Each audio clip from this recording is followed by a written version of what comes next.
Magandang araw mga kabubbles. Narito ang latest news ngayon sa PBA. San Miguel Beermen na defend ang title nila sa Philippine Cup. Rain or shine, bibitawan na ang isa nilang player.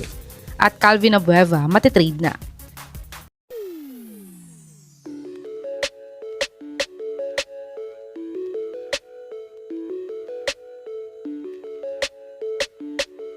Tinambakan nga ng SMB ang TNT sa Game 6 ng serye nila sa score na 92-77.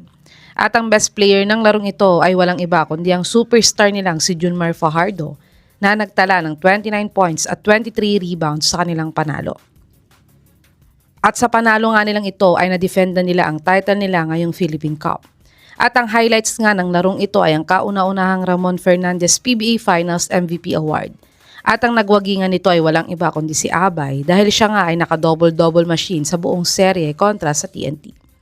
Ayon nga kay JMF, ay nakakatuwa daw isipin na siya ang kauna-unahang player na makakatanggap ng Ramon Fernandez Final MVP Award sa PBA. At si El Presidente pa daw talaga ang nag-abot sa kanya, kaya isa daw itong karangalan para kay JMF. Kaya't congrats nga sa SMB sa pag-defend nila sa title nila at better luck next conference naman para sa TNT dahil sila naman ang magde-defend ng title nila sa Commissioner's Cup. Tumungo naman tayo sa balitang nilagay na nga daw ng rain or shine ng isa nilang player sa trading block. Ang rain or shine nga ay hindi nakaabot sa semifinals ngayong Philippine Cup. At nasayang nga lang ang twice to beat advantage nila ngayong conference dahil tinalo lang sila ng Meralco Bolts sa first round. Pero nag-sign naman sila ng 3 rookies nila last week ng tig 1-year rookie contract each. Kaya't naging loaded ulit ang lineup nila next conference. Kaya't ayon nga sa reports na to ay nilagay na nga daw nila si Andre Caracut sa trading block nila at draft pick nga lang ang gusto nilang kapalit niya. Sa tingin niyo mga kabubbles, sa ang team na babagay mapunta si Andre Caracut? I-comment niyo na po yan sa baba.